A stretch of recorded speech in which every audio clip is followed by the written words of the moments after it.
अरे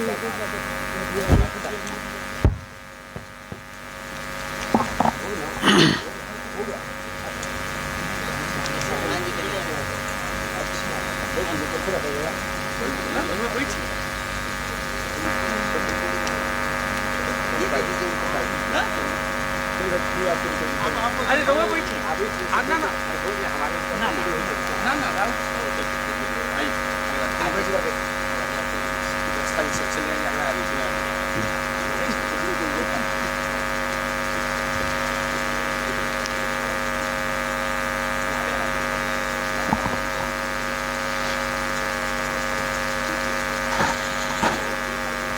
आज के इस शुभ अवसर पर उपस्थित आप सभी बंधुओं का हार्दिक अभिनंदन।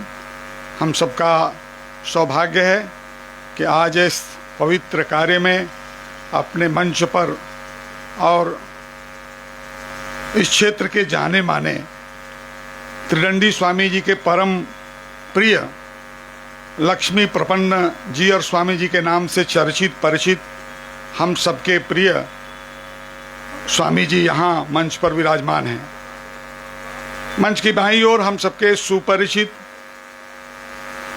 राष्ट्रीय स्वयंसेवक संघ के अखिल भारतीय सरसंघ चालक जी माननीय डॉक्टर मोहन भागवत जी मंचासीन हैं।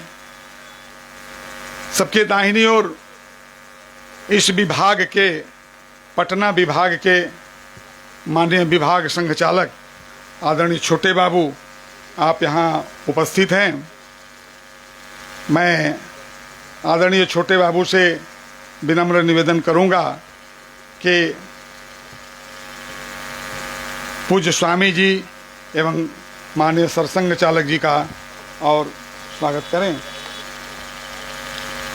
एक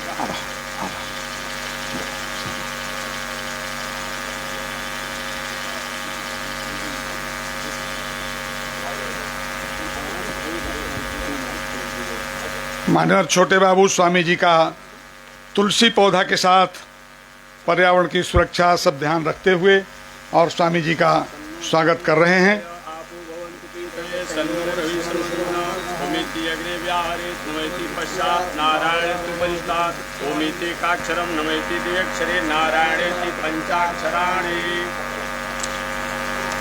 सरसंघ चालक माननीय छोटे बाबू पूज्य सरसंघ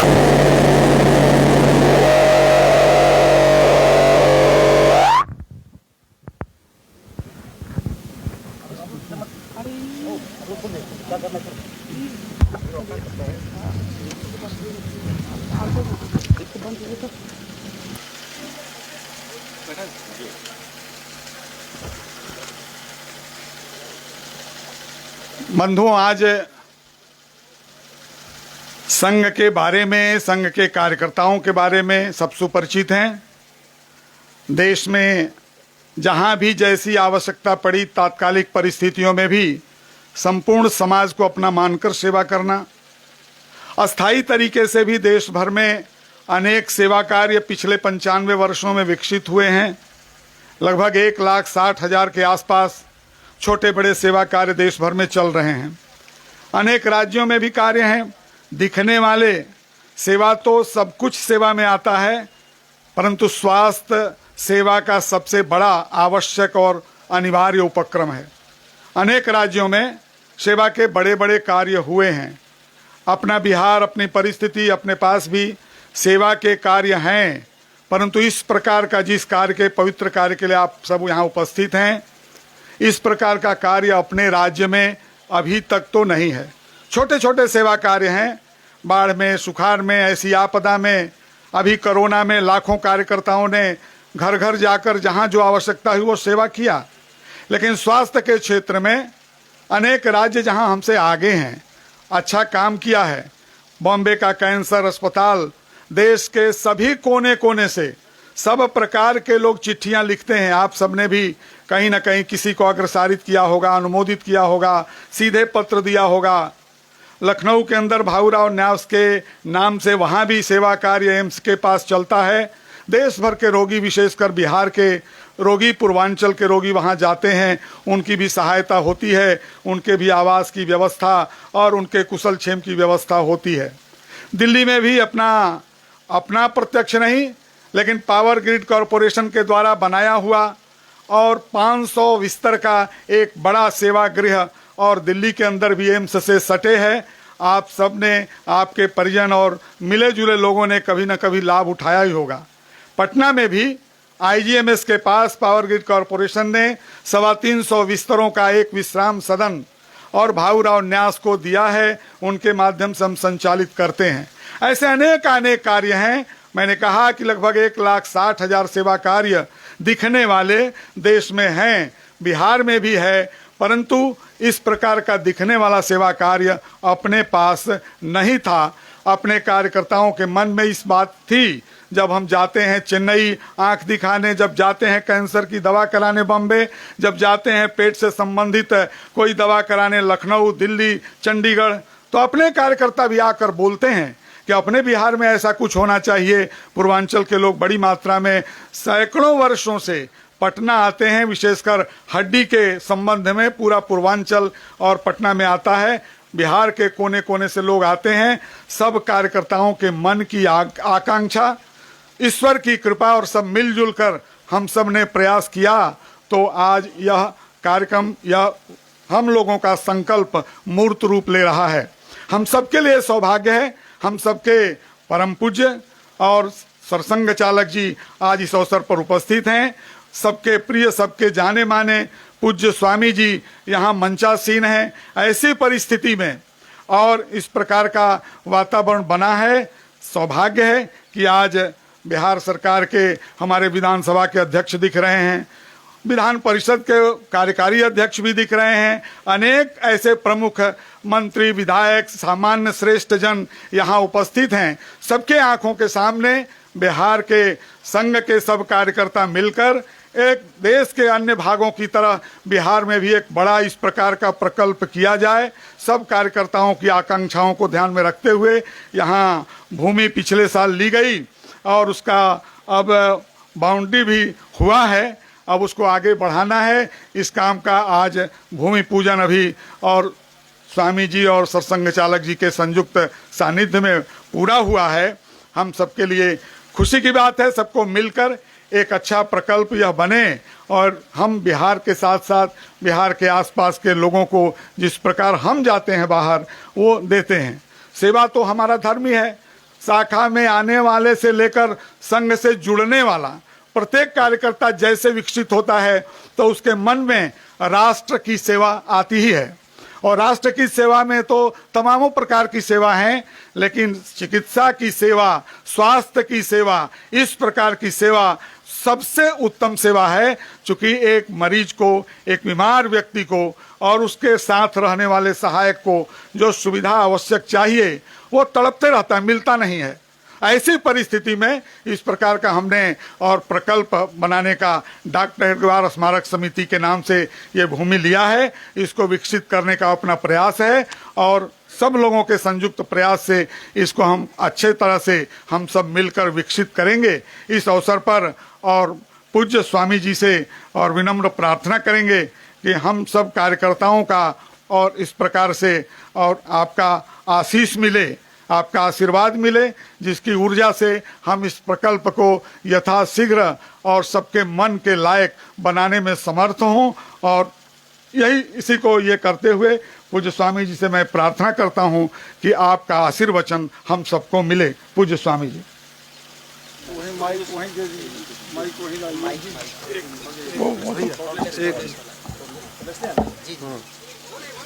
वो नहीं, कॉर्डलेस ये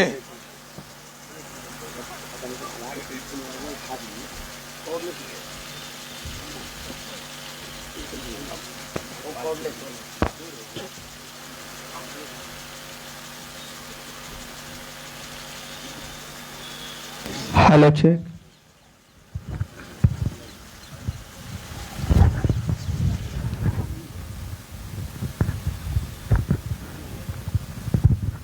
नारायण नारायण। बोलिए श्री लक्ष्मी नारायण भगवान की। पावन धाम की, पावन ठाम की, पावन स्थल की, पावन महामहोत्सव की। जय जय श्री सीताराम, जय जय श्री राधे श्याम, जय जय श्री श्रीमन नारायण, जय जय श्री भाष्यकार, जय जय श्री भाष्यकार। हरि ओम। शांति शांति शांति।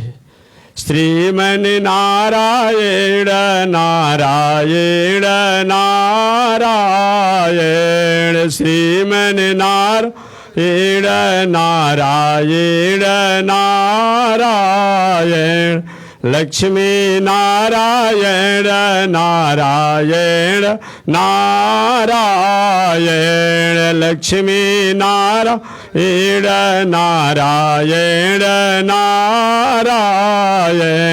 तनि देखी रघुनाथ जी हमारे ओरिया, तनि देखी रघुनाथ जी हमारे ओरिया, तनि ताकी रघुनाथ जी हमारे ओरिया, तनि ताकी रघुनाथ जी हमारे।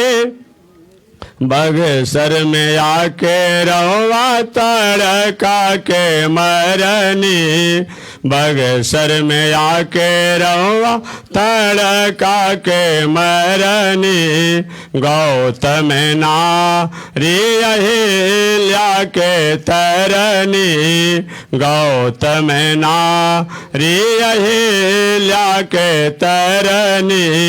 तनि देखी रघुनाथ जी हमारे ओरिया, तनि देखी रघुनाथ जी हमारे ओरिया, तनि ताकी रघुनाथ जी हमारे ओरिया, तनि ताकी रघुनाथ जी हमारे ओरिया। श्रीमन नारायण नारायण नारायण, श्रीमन नारायण नारायण नारायण, लक्ष्मी नारायण नारायण नारायण, लक्ष्मी नारायण नारायण नारायण।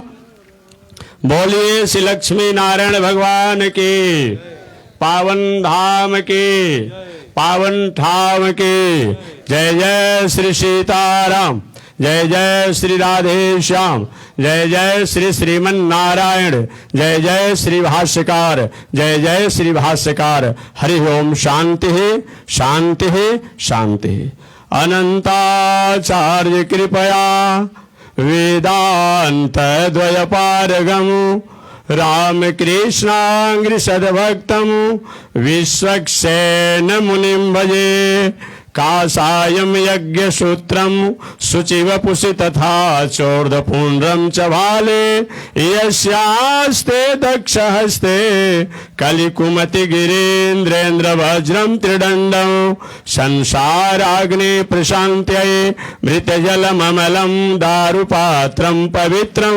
श्रीविश्वक्सेन सूर पदकमलयुगं श्रेयसे संश्रयामि। नारायणाय विद्महे वासुदेवाय धीमहि तन्नो से संकल्पित है, ये बताना नहीं है।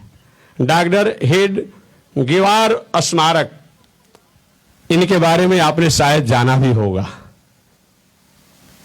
हमारी सृष्टि की पहचान ही सेवा है, सृष्टि की पहचान ही समाज का जनहित है, सृष्टि की पहचान ही मानव की सेवा करना है। ऐसे उन पहचान को कलिकाल में इस संसार में स्थापित करने के लिए जिन्होंने संकल्प लिया, वही हैं डॉक्टर हेडगेवार, जो कि प्रथम बार यह संकल्प से संकल्पित हुए कि राष्ट्र समाज का परिचय तभी बनेगा जब समाज में सेवा की स्थापना होगी। ऐसे समाज में सेवा के स्थापना से ओतप्रोत होकर जिन्होंने कार्य किया, ठीक उनके बाद गुरु जी के नामों से आप जानते होंगे, उनके द्वारा भी अपने आप में उस कार्य को और आगे बढ़ाया गया। और वर्तमान समय में जो पूरे विश्व सहित भारतवर्ष की अपने आप में ओज और अपने तेज पुंज द्वारा जो पूरे भारतवर्ष को अपने आप में समन्वय, सौहार्द, सिंपैथी, शांति, परमार्थ, परोपकार द्वारा समाज को अहर्निश अपने आप में उनके मंगल की कामना से मंगल जो कल्पित हैं, संकल्पित हैं, ऐसे हमारे डॉक्टर मोहन भागवत जी, जिनके आप भी उनके पार्श्व में बैठे हुए हैं, ठीक इस आयोजन के व्यवस्थापक हमारे श्री प्रकाश जी, हमारे सोनपुर पीठाधीश्वर जगत गुरु रामानुजाचार्य गजेंद्र मुख श्री लक्ष्मणाचार्य स्वामी जी महाराज, गया पीठाधीश्वर जगत गुरु रामानुजाचार्य स्वामी वेंकटेश प्रपन्नाचार्य, पटना के हमारे राजगोपालाचार्य स्वामी जी महाराज, और जो भी हमारे इस पूरे प्रदेश और देश की सेवा करने के लिए संकल्पित महानुभाव, मैं निवेदन करना चाहूँगा, सृष्टि की पहचान, सृष्टि का परिचय और सृष्टि का निर्माण सेवा से ही हुआ है। सेवा को सृष्टि से अलग कर दिया जाए, समाज से अलग कर दिया जाए, जगत से अलग कर दिया जाए तो सही माने में कुछ परिचय नहीं बचता है।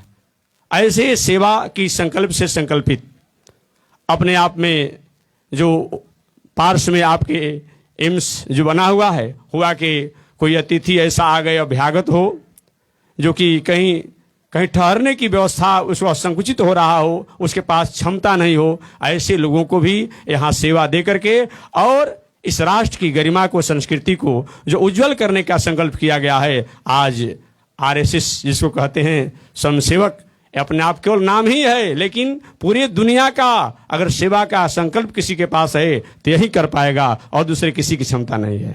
याद रखें कि जिसके भीतर से अपने आप में व्हील पावर होता है, किसके प्रति? परमार्थ के प्रति, दया के प्रति, प्रेम के प्रति, सहानुभूति के प्रति, वही व्यक्ति समाज और राष्ट्र का कल्याण कर सकता है। ऐसे अपने आप संकल्प से संकल्पित आप सभी महानुभाव मैं निवेदन करना चाहूंगा, इस सेवा की परंपरा आज ही का नहीं है, प्रारंभ से चल रहा है। ब्रह्मा जी भगवान श्रीमन नारायण द्वारा जब सत्य काम सत्संकल्प से प्रकट हुए, ब्रह्मा जी को सृष्टि करने की इच्छा हुई, सृष्टि कैसे किया जाए ज्ञात ही नहीं हो रही थी।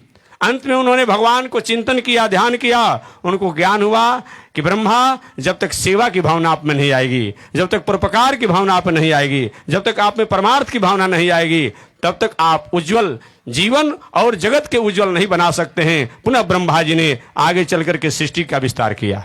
इतना ही नहीं, एक बार ब्रह्मा जी इसी सेवा कल्प को ओतप्रोत करने के लिए, जगत को जनाने के लिए ब्रह्मा जी ने तीनों लोकों के राजा को बुलाया। उसमें देवताओं के राजा इंद्र को बुलाया गया, दैत्यों के राजा दैत्यराज को बुलाया गया, मानवों के राजा मनु को बुलाया गया। ब्रह्मा जी उपदेश देते रहे, बहुत देर तक दिए। अंत में ब्रह्मा जी ने कहा, बड़े लोगों के पास समय का अभाव होता है, ठीक लो आप लोग जाइए।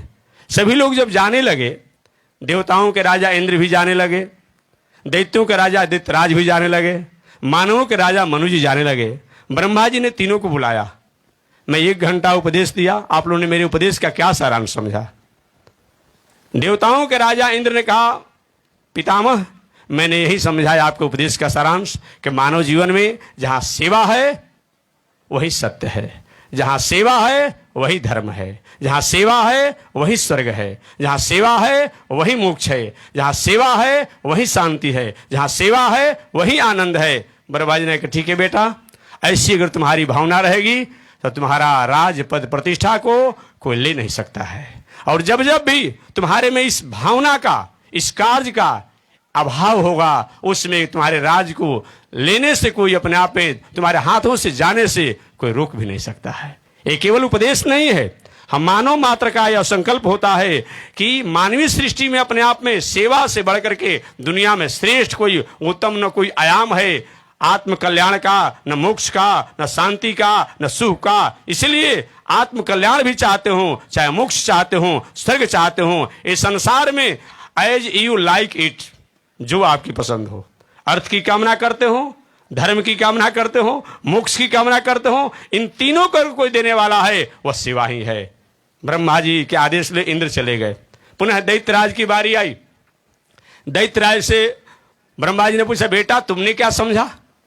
दैत्यराज ने कहा, बाबा हमने भी यही समझा कि दया की भावना होनी चाहिए। दैत्यों में सब कुछ होता है लेकिन दया का अभाव होता है। कि बेटा याद रखो, जहां दया है वही स्वर्ग है, जहां दया है वही राज है, जहां दया है वह सर्वस्व है। अतः तुम लोग दया को अपनाओगे तो तुम जगत में, राष्ट्र में रह करके अपना तो कल्याण करोगे और अपने वंश परंपराओं को भी आत्म कल्याण से कोई रोक नहीं पाओगे। अतः तुम्हारे में दया की भावना होनी चाहिए। यह दया की भावना तो इस सेवा कल्प द्वारा ही होगा, दूसरा कोई आयाम नहीं है।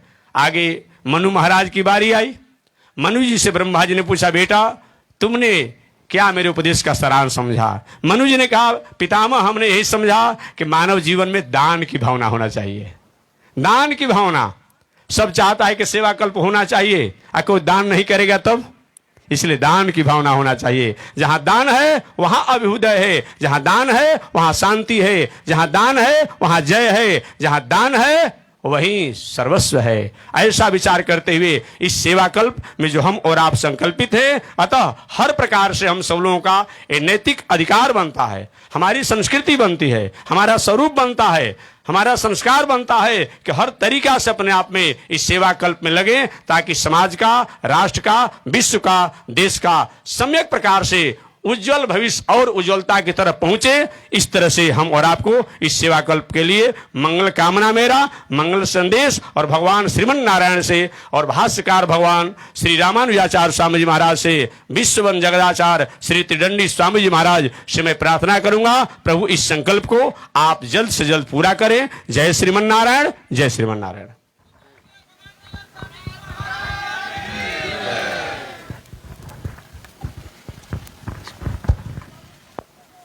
हमारे इस प्रकल्प के डॉक्टर हेडगेवार स्मारक के जो अध्यक्ष हैं डॉक्टर पवन अग्रवाल जी, जाम के कारण पीछे रह गए थे, अभी पीछे खड़े, एक बार खड़े हो जाएगा सब लोग। डॉक्टर पवन अग्रवाल जी पटना मेडिकल कॉलेज अस्पताल में प्राध्यापक हैं, डॉक्टर हेडगेवार स्मारक के अध्यक्ष हैं, अभी अभी पहुँचे हैं। हम सब देखते ही हैं सेवा का ये प्रकल्प शुरू हुआ। बहुत सौभाग्य की बात है कि जिस राम को बिहार ने राम बनाया, उस मर्यादा पुरुषोत्तम राम के मंदिर निर्माण का भी अभियान चल रहा है। और एक तरफ मंदिर का निर्माण सबके कल्याण के लिए, तो सेवा के प्रतिनिधि राम के इस प्रदेश में, जिस प्रदेश ने प्रशिक्षित किया, वहाँ हम सब मिलकर इस प्रकल्प के लिए भी संकल्प लिए हैं। आइए हम सब मिलकर पूज्य सरसंघचालक जी से प्रार्थना करेंगे कि इस अवसर पर हम सब कार्यकर्ताओं को अपना पाथेय देने की सादर कृपा करें। पूज्य सरसंघचालक जी।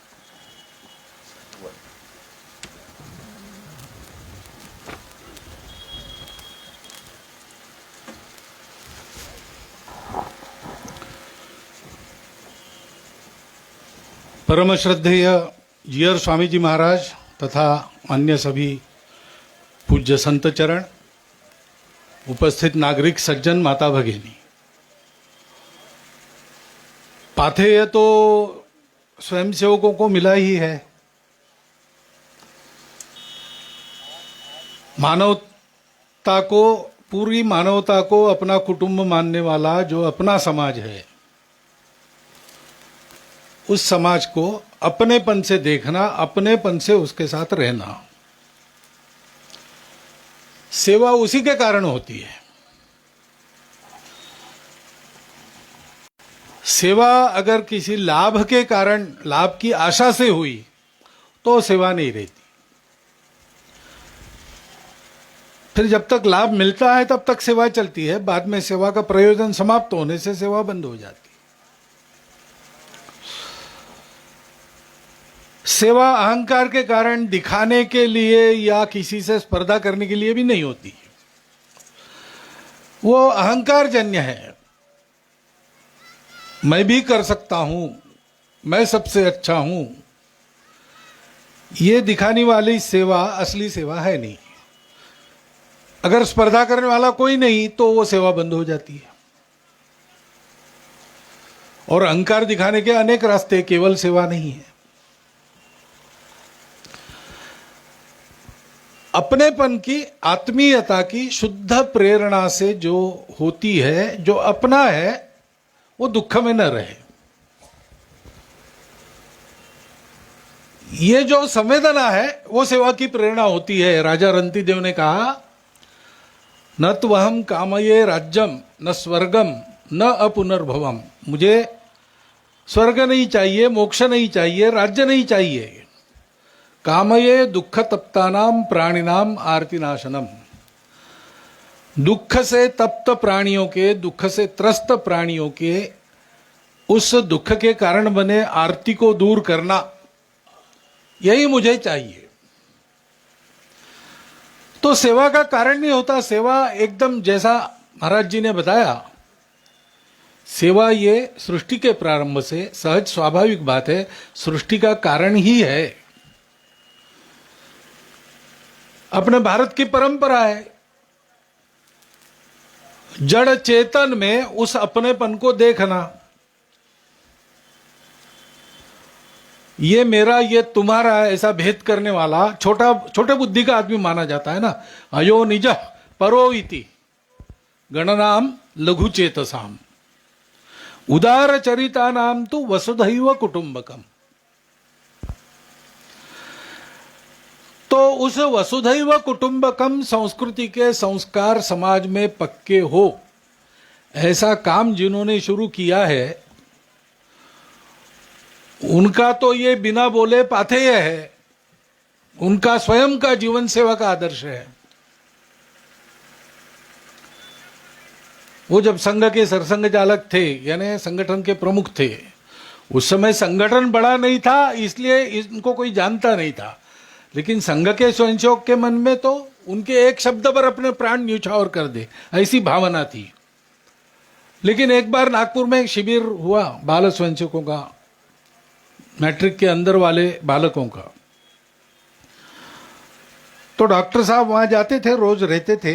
शाम को नागपुर में आकर दूसरे दिन सुबह नागपुर के कुछ गणमान्य लोगों को साथ लेकर शिविर ले जाकर दिखाते थे। तो शाम को नागपुर आते थे। वो नागपुर आ गए और नागपुर आने के बाद उधर तूफान आया, बहुत जोरदार तूफान हुआ। रात को 12-1 बजे तूफान आया, आधा घंटा चला। नागपुर में भी पता चला ही, नागपुर में भी तूफान हो ही गया। तो रात को 1 बजे वो निकले घर से। उनके पास वाहन वगैरह कुछ नहीं था, साइकिल भी नहीं थी। हमारे संगठन के वो मूल है, प्रमुख है और आज भी हमारे दिलों में जीवंत है। लेकिन उनकी प्रॉपर्टी के रूप में नागपुर कार्यालय में एक छोटे से अलमारी में एक पुराना कोट रखा है फटा हुआ, एक भोजन का डिब्बा रखा है, किसी ने उनको दिया। ये फटा पुराना कोट भी गया में बबुआ जी ने उनका सिला कर दिया था। और उनका एक संघ में ले जाने का वो जो लाठी होती है, वो लाठी है, चप्पल है 2। इतनी प्रॉपर्टी उनकी है। तो वो चले पैदल नागपुर के बाहर खेत जंगल में, वो शिविर कैंप बाहर रहता था उस समय, टेंट में। वहां पहुंचे, सारे टेंट्स गिर गए थे, होल्ला मचा था। तो शिविर में एक बाल स्वयंसेवक था, उसने ये कहानी मुझे बताई। वो 93 साल के होने के बाद मुझे मिले। तो वो सब टेंट वगैरह बाजू करना, अंदर फंस गए बालकों को निकालना, सबकी गिनती करना, सब है, किसी का क्या। तो उन्होंने कहा उस समय थोड़ा सा मुझे लग गया था पैर में, तो डॉक्टर साहब ने अपने हाथ से उस जख्म को साफ करके मुझे पट्टी बांध दी है। और 93 साल के उस बूढ़े के आंखों में डॉक्टर साहब का यह संस्मरण बताते समय आंसू थे। ऐसी सेवा करने वाले हमारे डॉक्टर साहब, उनसे जो पाथे मिला है उसी को करना। सेवा करना है, सेवा इसलिए करना है कि अपने लोगों के लिए वो आवश्यक है, अभाव है उनको, उसकी पूर्ति करनी। स्वास्थ्य का पहले तो बहुत पहले जमाने में व्यवस्थाएं अलग थी, जमाना अलग था। तो हर 5-6 गांवों को मिलकर एक वैद्य होता था। उस समय एलोपैथी तो अपने यहाँ थी नहीं, आयुर्वेद ही था। उस वैद्य का कर्तव्य होता था कि 5-6 गांवों के लोगों का स्वास्थ्य संभालना। तो अपने सेवा के रूप में वो करता था, और वो करने के लिए उसमें शरीर में बल रहे उसके, इसलिए उसकी आजीविका वो 5-6 गांव के लोग संभालते थे। अब उस समय सेवा करना, चिकित्सा की सेवा करना, यानी किसी को बीमार पड़ने नहीं देना और जो बीमार हुए उनको दवा दारू करके ठीक करना, यही रहता था। अब नया जमाना आ गया, तंत्र बदल गए, पैथीज तो है, आयुर्वेद भी है, एलोपैथी भी, सब है, लेकिन अब शहरों में सब केंद्रित हो जाता है। अब जमाना बदला, पोल्यूशन भी आ गया, तो पहले जो व्याधियां बड़ी नहीं थी ऐसी कैंसर जैसी व्याधियां भी हो गई। जो देहात का वैद्य ठीक नहीं कर सकता उसके लिए जाना पड़ता है, बंबई जाना पड़ता है, इधर जाना पड़ता है, उधर जाना पड़ता है। तो चिकित्सा में सेवा करना, इसका मतलब ट्रीटमेंट करना एक बात है, लेकिन ऐसे आएंगे तो यहां उनको रहना है, रहने की सुविधा चाहिए, वहां उनको कई प्रकार के साधन चाहिए। बड़े बड़े हॉस्पिटल में रुग्ण आते हैं, वहां अभाव रहता है कभी कभी साधनों का, थर्मामीटर भी उनको चाहिए, मिलता नहीं। कई प्रकार के साधन, यूरिन पॉट चाहिए, बाकी बेड पैन चाहिए, ये चाहिए वो चाहिए, मिलता नहीं। उनको अगर 2-4 दिन रहना है तो वह एडमिट नहीं हो सकते, और रोज आना जाना करना है, रहने की जगह नहीं। साथ में पहुंचाने वाला आता है तो उसके खाने पीने की कोई व्यवस्था नहीं। ऐसी स्थितियां सर्वत्र मिलती है, पहले नहीं मिलती थी क्योंकि जीवन का तरीका अलग था। वो गया, वो तरीका गया, आज का तरीका ये है, उसमें ये अपने समाज की आवश्यकता है, ये आवश्यकता है तो उसकी पूर्ति होनी चाहिए। इसलिए अहंकार और स्पर्धा से मुक्त कर अपने समाज को, एक तरह से हम समाज की पूजा कर रहे हैं, सेवा कर रहे हैं, उसमें भी कोई बड़ा काम कर रहे हैं ऐसी बात नहीं है, बिल्कुल स्वाभाविक बात है। मेरा अपना कोई अगर आवश्यकता उसकी है तो मैं उसके लिए प्रयास करता ही हूं, न करूं तो मेरे लिए पाप है, करूं तो कोई विशेष बात नहीं, पुण्य की भी कामना नहीं करना। और दूसरी बात है, सेवा इस भावना से करते हैं कि अपने वाला ठीक हो जाए, तो सेवा को व्यवस्थित करना चाहिए, उत्तम व्यवस्था से करना चाहिए, क्योंकि असली अपनेपन से भी सेवा अगर अव्यवस्थित करते हैं तो सेवा से उपकार नहीं होता, अपकार होता है, ये भी होता है ना। कहते हैं कि जंगल में भालू, शेर के रास्ते में हम नहीं आए तो शेर छोड़ देगा, लेकिन भालू को दिख गए तो पीछे पड़ता है। तो कहते हैं कि भालू को आदमी अच्छा लगता है इसलिए वो पीछा करता है, और पीछा करते उसको पकड़ता है और उसको हंसाने के लिए गुदगुदी करता है। लेकिन भालू स्वयं अव्यवस्थित है, नाखून वगैरह उसके बड़े हैं, तो भालू हमको हंसाने के लिए गुदगुदी करके हमारे सीने को फाड़ देता है।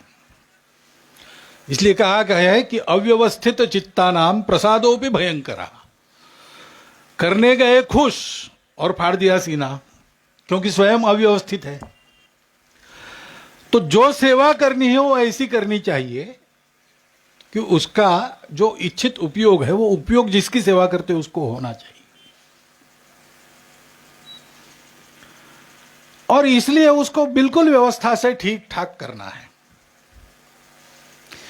और करने के बाद उसका श्रेय नहीं लेना है, क्योंकि ये हमने किया है, नेकी की है, कुएं में डाल दो। राष्ट्रीय स्वयंसेवक संघ के स्वयंसेवक देश भर में अन्य संगठनों संस्थाओं के माध्यम से 1,20,000 कम से कम, वो गिनती बदलती रहती है क्योंकि कुछ प्रकल्प है उनका प्रयोजन समाप्त हो जाता है तो उसको बंद कर देते हैं, कुछ प्रकल्प है जो चलते रहते हैं, कुछ प्रकल्प नए निकलते हैं, तो गिनती हमारी बदलती है, 5 साल में एक बार करते हैं। अभी की गिनती कुछ 1,37,000 की है। 1,37,000 सेवा प्रकल्प अपने समाज के भरोसे चलते हैं, सरकारी पैसा उसमें नहीं लेते हैं। जहां कम पड़ता है समाज देता है, अथवा हमारे कार्यकर्ता अपनी चमड़ी घिसते हैं, अपनी दमड़ी खर्चा करते हैं, अपना समय देते हैं। तो ये सारा क्यों चल रहा है? इसमें कोई डिजाइन नहीं है, ये बिल्कुल स्वाभाविक बात है। संघ पहले छोटा था, उसके स्वयंसेवक हर जगह नहीं थे, और जो स्वयंसेवक थे जिस जगह उनकी भी संख्या कम रहती थी, इसलिए वो कुछ काम करने में समर्थ नहीं थे। अब संघ बड़ा हो गया है, गांव-गांव पहुंच रहा है, स्वयंसेवक भी भरपूर है, जाते हैं गांव-गांव तो उनको दिखता है समाज में कहाँ क्या अभाव है, तो वो स्वाभाविक रूप से काम करते हैं। एक अपने देश के बहुत बड़े धनी आदमी मिलने के लिए आए। अब अचानक ही उनका फोन आ गया, मैं आ रहा हूं, आप है क्या? मैंने बोला आइए। आए और उन्होंने कहा भागवत जी, मैं आपके पास इसलिए आया हूं कि अब हमने इतना कमा लिया कि हमारी 7 पीढ़ी आगे बिना कुछ किए भी सुख में रह सकती है। तो हमने ऐसा सोचा है कि इतना सारा पास में है तो समाज को कुछ देना चाहिए, इसलिए हम सेवा करना चाहते हैं। और हम मानते हैं कि संघ का सेवा का मॉडल बहुत अच्छा है, तो आप उसको जरा हमको समझाइए, तो हम वैसा हमारा मॉडल भी खड़ा करेंगे। तो मैंने कहा आप मॉडल जरूर खड़ा कीजिए, आपका विचार बहुत पवित्र है और आप जो करेंगे उसमें हमारी पूरी सहायता आपको होगी, लेकिन एक बात मत कीजिए, हमारे मॉडल को आप मत लीजिए। उनका क्यों? तो मैंने कहा हमारा ऐसा है, स्वयंसेवक हमारा स्वयं पटियाल रहता है, वो सामान्य लोगों जैसा ही है, उसके पास भी अभाव रहते हैं घर में, लेकिन समाज का दुख दिखता है तो वो अपने घर परिवार की सारी कठिनाई भूलता है, वो कूद पड़ता है। ये भी सोचता नहीं कि जो करने जा रहा हूं उसके लिए पैसा है कि नहीं, जेब में साधन है कि नहीं, कोई पीठ पर हाथ रखने, कुछ नहीं। वो दुख दिखा कि उसको बुझाने के लिए दौड़ पड़ता है। ये देख के फिर समाज सहायक हो जाता है। हमारा फंडिंग का वगैरह कुछ नहीं रहता प्रोजेक्ट, वो सब पीछे से खड़ा हो जाता है। सेवा में प्रामाणिकता है तो हमारा समाज तो ऐसा है, वो किसी के हाथ खाली नहीं रखता अगर उसको प्रामाणिकता से कोई काम करना है। ये हमारे समाज का स्वभाव है। एक बार ऐसी बहुत बड़े धनी व्यक्ति को मिलने के लिए गया, वो मुसलमान थे। तो मैं आऊंगा, हाँ तो कह दिया उन्होंने, उनके कान खड़े हो गए कि क्यों आ रहा है। फिर उनको लगा कि पैसा है मेरे पास तो ये सेवा वगैरह करते हैं, फंडिंग वगैरह के लिए बोलेंगे। तो मैं गया, तास घंटा 1.5 घंटा बातचीत हो गई, लेकिन मैंने कुछ मांगा नहीं। तो उनको लगा संकोच कर रहा हूं मैं, तो थोड़ा विषय खुले मेरे तरफ से, ऐसा कुछ बोलना चाहिए, इसलिए उन्होंने पूछा कि इतने सेवा कार्य आप करते हैं, उसके फंडिंग की क्या व्यवस्था है? तो मैंने उनको कहा कि ये व्यवस्था हम करते ही नहीं ना, हमारा कार्यकर्ता जैसा है वैसा दौड़ पड़ता है, हमको कभी इसकी फिक्र नहीं करनी पड़ती, उसका काम देख के समाज खड़ा हो जाता है, उसके साथ व्यवस्था अपने आप बनती। ये हमारे विचार का विषय नहीं है। तो फिर उन्होंने सीधा ही पूछ लिया, फिर आप क्यों आए हैं मेरे पास?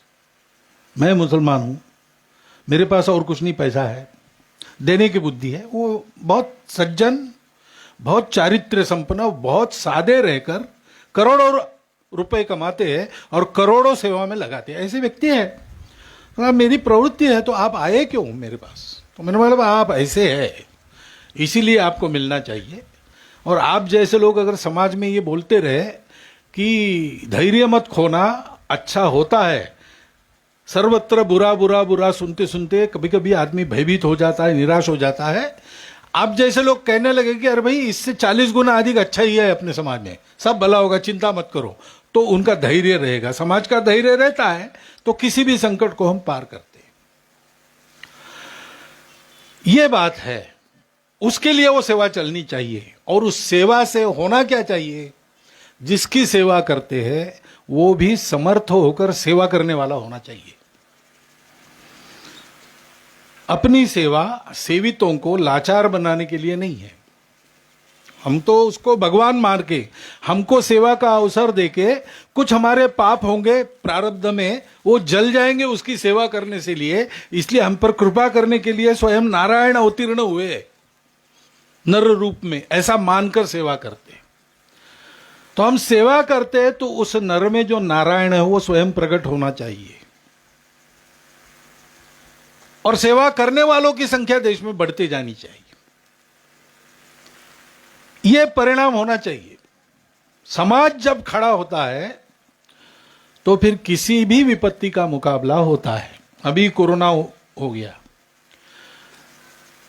बड़े कहलाने वाले, श्रीमंत कहलाने वाले, सामर्थ्य संपन्न कहलाने वाले देशों में कोरोना के स्थिति में कहीं लॉकडाउन था, कहीं नहीं था, तो भी लूटमार हुई। और हमारा एक देश है, 3 करोड़ लोग इधर के उधर हुए, स्थलांतर कर गए और वापस भी गए उसमें से अधिकांश, लेकिन कोई भूखा नहीं रहा,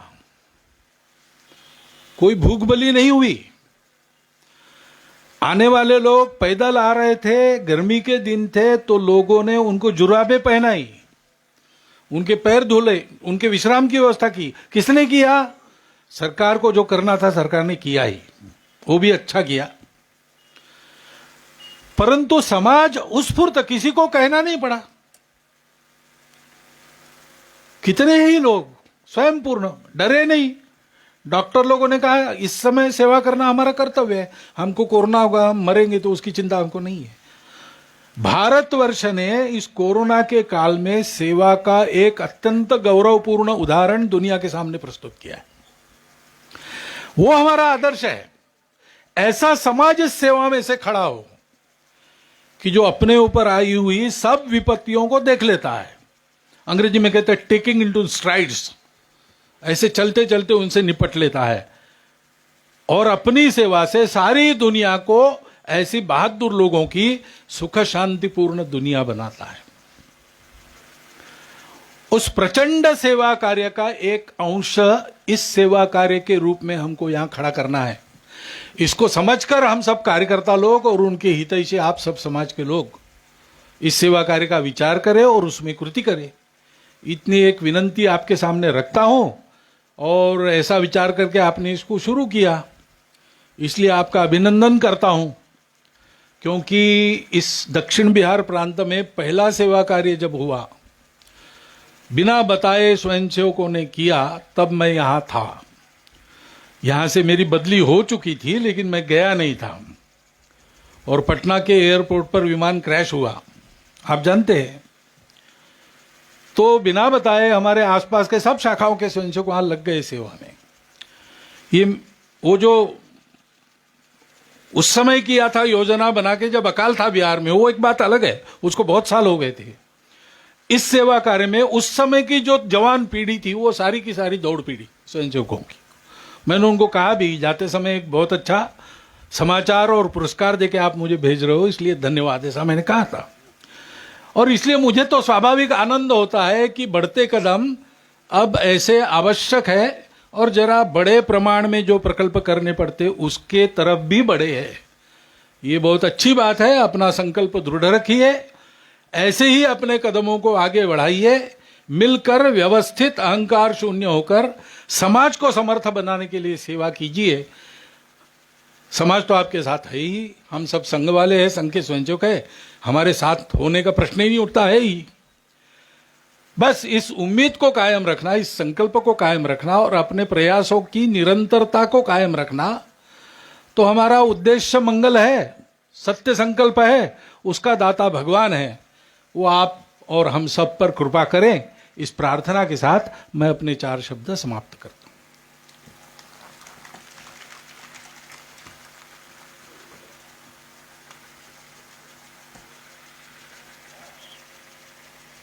अपने इस डॉक्टर अग्रवाल स्मारक समिति के अध्यक्ष डॉक्टर पवन अग्रवाल जी सबका धन्यवाद ज्ञापन करेंगे, ऐसी प्रार्थना।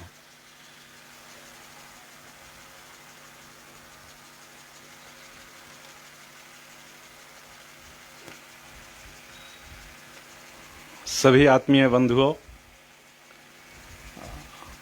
अब सर्वप्रथम मैं पूज्य जीआर स्वामी जी महाराज का हृदय से आभार प्रकट करता हूं कि अपने व्यस्त कार्यक्रम में से भी यहां पर उपस्थित होकर हम लोगों का मान बढ़ाया है और हम लोगों का मार्गदर्शन किया है। परम पूजनीय सरसंघ चालक जी का भी मैं हृदय से धन्यवाद करता हूं कि आपने अपने व्यस्त कार्यक्रम से समय निकालकर यहां पर उपस्थित हुए और यहाँ भूमि पूजन का कार्य संपन्न कराया है। मंच के समक्ष बैठे सभी बिहार सरकार के मंत्रीगण एवं अन्य सभी माननीय प्रतिनिधिगण तथा केंद्र सरकार के उपस्थित माननीय मंत्रीगण एवं सांसदगण, राष्ट्रीय स्वयंसेवक संघ के अधिकारी वृंद एवं कार्यकर्तागण, समाज के विभिन्न क्षेत्रों में अग्रणी भूमिका निभाने वाले उपस्थित सज्जन शक्ति, इस केशव नगर के आसपास के जितने भी उपस्थित सभी नागरिक बंधुगण, प्रत्यक्ष और अप्रत्यक्ष रूप से सहयोग करने वाले सभी सज्जन वृंद, प्रशासन के पदाधिकारीगण एवं प्रचार एवं मीडिया के प्रतिनिधिगण, आप सबका मैं हेडगेवार समिति की ओर से सादर अभिनंदन करता हूं, धन्यवाद ज्ञापित करता हूं।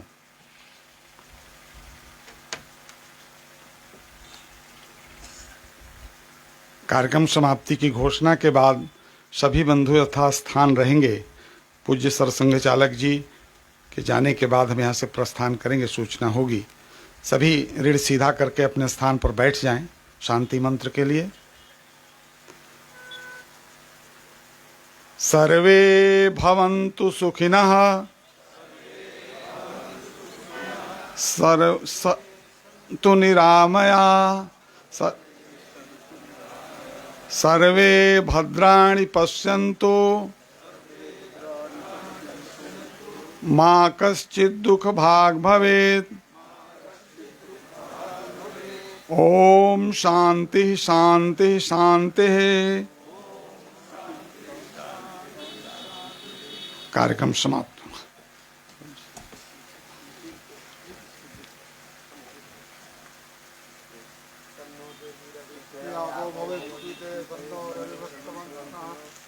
आशीर्वाद